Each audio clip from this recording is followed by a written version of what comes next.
Comment voyez-vous la rue Sainte-Catherine dans quelques années? C'est ce que veut savoir le maire de Montréal. En tout cas, il veut poser la question aux citoyens. Ils vont pouvoir y répondre à cette question lors de consultations publiques sous peu. On vise 2017 pour réaliser le projet à temps pour le 375e anniversaire de Montréal. Jean-Sébastien Cloutier.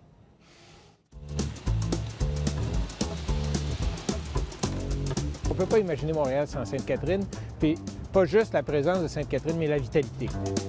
C'est le symbole de Montréal. Quand on parle, c'est la Coupe Stanley.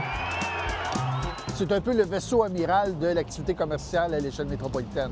La vocation de la rue Sainte-Catherine a commencé à la fin du 19e siècle. À l'époque, la rue est résidentielle et la population de la ville double tous les 15 ans. Des commerces décident de sortir du Vieux-Montréal et de monter la côte pour s'installer rue Sainte-Catherine. Un nouveau pôle commercial est né, favorisé par l'apparition du tramway électrique. Quelques années plus tard, la rue vit ses plus belles années. Les Labbé, Eaton, Simpsons et compagnie attirent les foules autour du carré Phillips. Mais la concurrence est de plus en plus grande et l'apparition des centres commerciaux fait mal. La rue Sainte-Catherine commence à souffrir. C'est sûr que les habitudes de magasinage ont changé. Il y a eu de la négligence sur l'espace civique. Regardez, tout est un petit peu cassé. On n'arrête pas de percer des trous ici et là. Par contre, c'est étonnant à quel point les gens y sont très attachés. Et là, il faudrait peut-être trouver une façon de tabler là-dessus. C'est justement un trou, involontaire celui-là, qui a montré à quel point la Sainte-Catherine avait besoin de rénovation. En août dernier, la chaussée s'est affaissée sous le poids de cette rétrocaveuse en train d'exécuter des travaux au coin de la rue Guy. La cause, une conduite d'égout plus que centenaire et pleine de trous sous la Sainte-Catherine au centre-ville. Il faudra donc la changer, ce qui entraînera d'énormes travaux. C'est pas juste de creuser un trou puis changer de tuyau, là. C'est de dire est-ce qu'on peut repenser la Sainte-Catherine. Une opportunité, dit le maire, alors qu'arrive le 375e anniversaire de Montréal. Le plan de match de la ville pour 2017, avoir remplacé l'égout sur une distance de 670 mètres entre les rues Mansfield et Bleury et en profiter pour réaménager ce secteur. La deuxième phase, 1,7 km entre Mansfield et Atwater, sera réalisée plus tard. La ville lancera une consultation publique cette année sur le réaménagement de la rue Sainte-Catherine. Ce qui me séduit le plus présentement, c'est l'idée de faire une piétonnière. Ambitieux pour le centre-ville, donner la rue Sainte-Catherine aux seuls piétons, comme l'été plus à l'est dans le village gay. Bref, complètement à l'opposé de ce qu'on voit aujourd'hui, où l'automobiliste est roi pour circuler et magasiner. L'urbaniste Gérard Baudet pense plutôt que la solution passe par un élargissement des trottoirs. J'ai les réserves sur une piétonisation complète. On sait qu'à l'échelle nord-américaine, à une certaine époque, dans les années 60-70, il y a eu au-dessus de 200 rues piétonisées. La majorité sont retournées en partie automobile. Il semble que c'est très difficile de viabiliser en permanence une rue totalement piétonisée ici. Regardez la largeur du trottoir, tu sais. On ne pourrait pas doubler ça. Le porte-parole d'Héritage Montréal pense aussi qu'interdire complètement les voitures nuirait aux commerçants. Il faudra réaménager autrement, dit Dino Bumbarou. Bien, ça passe par exemple par un élargissement des trottoirs. Ça passe par de l'art public. Ça passe par des vitrines qui sont animées, des espaces peut-être plus dégagés à certains endroits. Et quel genre de rue voudraient les commerçants? Il nous manque de fleurs, il nous manque peut-être un peu des arbres, quelque chose comme ça. Moi, je vois plutôt comme tout un prolongement du style qu'ils ont fait au quartier du spectacle, là, en s'en allant vers l'ouest, avec peut-être les rues comme en pavé, un peu comme ça. Là. Je préfère des trottoirs plus larges, mais garder les autos. Je préfère faire content tout le monde. Leurs représentants souhaitent aussi qu'on diminue l'espace réservé aux voitures sur la rue. Il faut aussi, dans ce réaménagement, penser à avoir de l'espace pour stationner pour les voitures. Ce n'est pas nécessairement du stationnement sur rue.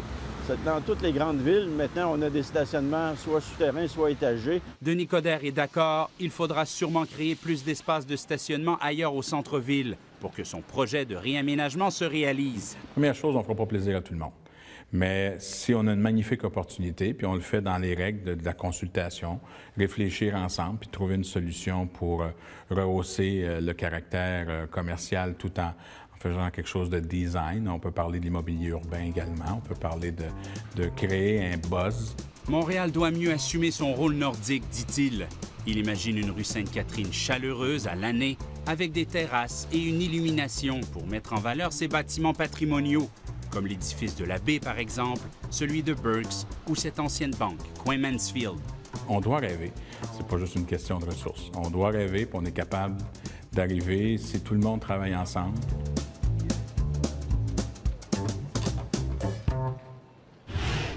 Alors, Jean-Sébastien, on se souvient des travaux d'envergure sur le boulevard Saint-Laurent qui avaient été un cauchemar pour les commerçants.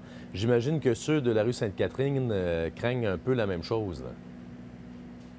Tout à fait, avec raison. Vous vous souvenez effectivement de 3 ans de travaux qui n'en finissaient plus de finir, grosso modo de 2006 à 2008. Les consultants, les commerçants ici avaient été très peu consultés. Ce sont des travaux qui avaient été mal gérés à bien des égards. Écoutez, une fois les travaux finis, je ne sais pas si vous vous souvenez, Christian, mais il avait fallu recreuser pour installer le gaz. C'est même pas une blague. Et il y avait eu un cauchemar, très peu de dédommagement. Taux d'inoccupation des commerces sur Saint-Laurent au centre-ville avant les travaux, c'était grosso modo 3 3 ans plus tard, 20 Bon, c'est pas la seule raison, les travaux, mais ça donne un indice. Et le pire, c'est que vous vous promenez aujourd'hui sur Saint-Laurent, on voit à peine qu'il y a eu des travaux majeurs, très peu de réaménagement, d'amélioration. Ici, donc, on l'a encore sur le cœur. Je vous laisse écouter le porte-parole des commerçants du boulevard Saint-Laurent. Le mot déplorable est un euphémisme. C'est un désastre monumental, ce qui s'est produit ici.